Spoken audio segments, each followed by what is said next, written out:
Maganda ako dahil ako ay butike sa iyong kesame. La la la la, ang sarap namang manilip ng kumakain.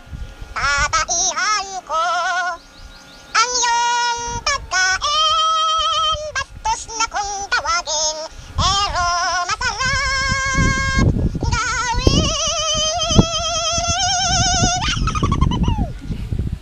Sana iyong maintindihan kaming mga butike, dahil pag hindi, lalaglagan kita sa iyong batok, batok, batok, la la la la la la la la la la la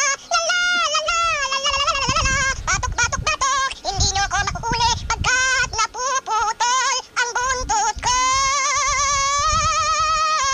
La la la la la la, habol, habol, habol hanggang madapa ka, habol, habol, habol hanggang madapa ka. Oye, ayan ka na naman, mistulang nalulungkot ka. Ano ba ang ginawa ko na hindi